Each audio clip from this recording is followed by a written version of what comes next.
আজি এটা এৰিচিল লৈ পেলাই এটা ট্ৰেইনিং কাম এৱাৰনেছ প্ৰগ্ৰাম ইয়াত চেলকো ফাউণ্ডেশ্যনৰ পৰা আহিছে, ছেৰিকালচাৰ বিভাগ আহিছে, কৰ্পৰেশ্যন ডিপাৰ্টমেণ্ট আহিছে, হেণ্ডলুম আহিছে আৰু মানে ভেটেনাৰী ডিপাৰ্টমেণ্ট ইয়াত পাৰ্টিচিপেট কৰিছে যে লিভলিহুড আৰু ইণ্ডিভিজুৱেল যিটো এটা কি উদ্যোগী হিচাপে মানুহক নিৰ্মাণ কৰি তোলা তাৰ কাৰণে ট্ৰেইনিং দিবলৈ আহিছে।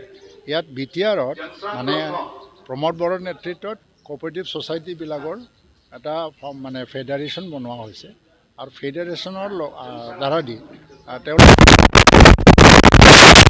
মদত ৰাখি পেলাই যাতে বিভিন্ন কাৰ্যসূচী বা আঁচনিবিলাক লৈ পেলাই আগবাঢ়ি যাব পাৰে। আমাৰ উদ্দেশ্য হ'ল যে গ্ৰাম্য অৰ্থনীতিটো বুনিয়াদটো ষ্ট্ৰং কৰিব লাগে। প্ৰতিজন গাঁৱৰ মানুহে টেক্স পেয়াৰৰ সংখ্যা বাঢ়িব লাগে, চৰকাৰক খাজনা দিব পৰা সেই ব্যক্তিৰ সংখ্যাটো বাঢ়িব লাগে।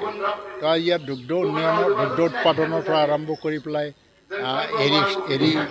এৰী ক্ষেত্ৰত আৰু তাৰপিছত হেণ্ডলুমত বহুতখিনি আছে, এইবিলাক ট্ৰেইনিং দিয়া হ'ব। কাৰণ কোঅপাৰেটিভ ছ'চাইটিটো আছে কি ফাইনেন্সিয়েল ইনষ্টিটিউশ্যনবিলাকৰ লগত এটা সম্পৰ্কত থাকি পেলাই মানুহে কেনেকৈ লোন পাব পাৰে, ছাবচিডি পাব পাৰে আৰু কেনেকৈ ফাইনেন্সিয়েল এছিষ্টেঞ্চ পাব পাৰে, লোন পৰিশোধ কৰাৰ পদ্ধতিবিলাক কি, চবকে এটা এৱাৰনেছটো আনিব লাগে আৰু চবকে এডুকেট কৰিব লাগে সেই সম্পৰ্কে যাতে জ্ঞান হয়। কাৰণ লোন লোৱাৰ পিছত বহুতখিনি ঋণ পৰিশোধ কৰিব নোৱাৰাৰ কাৰণে ফাঁচি যায়।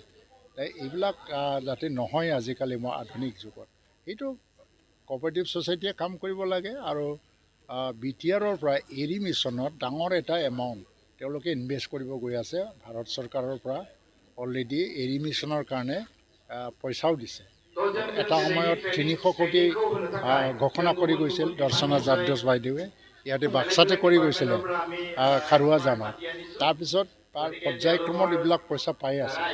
তো আজি যিটো ট্ৰেইনিং কাম এৱাৰনেছ প্ৰগ্ৰাম কৰিছে তাৰ দ্বাৰা দি চব সমবায় আন্দোলন, এই সমবায় আন্দোলনৰ কথা যে কৈ আছে তাত লগত জড়িত থকাবিলাক যাতে চবে এক্সপাৰ্ট হয়, স্কিল হয়, সেইটো কৰিবৰ কাৰণে চেষ্টা কৰিছে।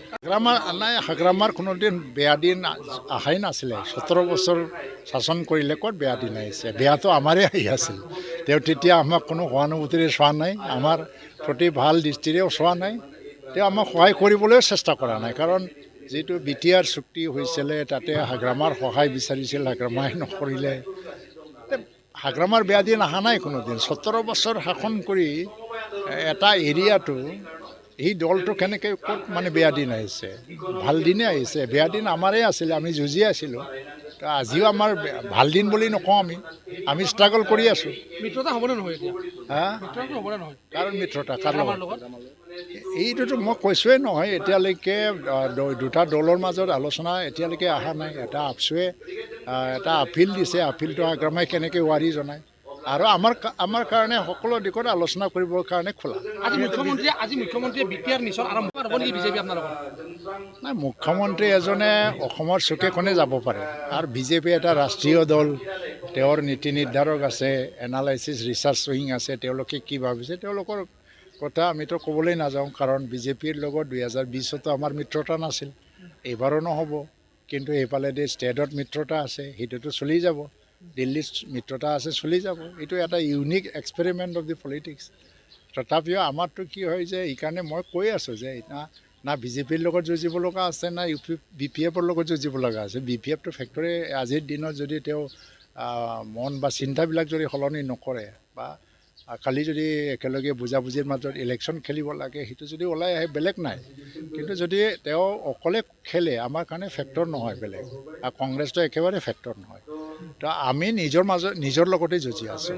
আমাৰতো চিম্পল মেজৰিটি পাম, সেইটো এবছল্ট মেজৰিটিত কেনেকৈ লৈ যাব লাগে? মুঠেই নহয়, শংকিত হোৱাৰ কোনো নাই। আৰু BJPও আমাক লৈ শংকিত নহয়। কাৰণ মইতো এটা কথাই বিশ্বাস কৰি আছোঁ, মুখ্যমন্ত্ৰী বা BJPৰ সভাপতি দিলীপ শইকীয়া দুয়োজনো এটা কথা কৈ আছে যে BJPয়ে BTC দখল নকৰে।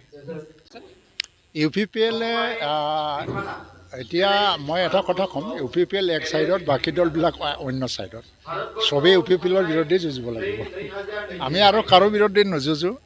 আমি নিজৰ লগতে যুঁজ কৰিম ইউ পি পি এলৰ লগতে যুঁজ কৰিব আৰু কাৰণটো কি হ'ব UPPL ইমানলৈকে জিকি গৈ আছে আৰু সেইটো সিমানলৈকে লৈ যাব পাৰি নে নাই তাৰে যুঁজ হ'ব আৰু বেলেগৰ লগত নাই বহুত শক্তিশালী কেডাৰ ভিত্তিক সংগঠন হৈ গ'ল আমি সেইকাৰণে কাৰোবাৰ লগত যুঁজিব লগা প্ৰয়োজন বোধ কৰা নাই কিন্তু আমিতো চিম্পল মেজৰিটি পামেই চিম্পল মেজৰিটিটোৱে এবছলুটত কেনেকৈ লৈ যাব লাগে তাৰে যুঁজ আমি কৰিম কিন্তু এপছৰ সভাপতি দীপেন বৰা কাৰ নিৰ্দেশত হাগ্ৰামা মহিলাৰ আৰু প্ৰমোদ বৰক লগ হোৱাৰ বাবে এটা সেই কৰিছে জাতীয় আৱেগ জাতিৰ ছাত্ৰ তেওঁ আহ্বান দি আছে আৰু যদি আপচুৱে সঁচাকৈ এই আপচুৰ আহ্বানটো হাগ্ৰামা মহিলাৰী সঁহাৰি দি পেলাই আগবাঢ়ি আহে আমিও আছোঁ আলোচনা কৰিবৰ কাৰণে কিন্তু তাৰ কাৰণে বহুত সময় নাই আমাৰ হাতত তেওঁ যদি আগবাঢ়ি আহে খোলা মনেৰে বিনা চৰ্তত তাত বহুত কথা আলোচনা কৰিব পৰা যায় যিকোনো খবৰৰ বাবে যোগাযোগ কৰক 7099017330 লগতে 7099017110 নম্বৰত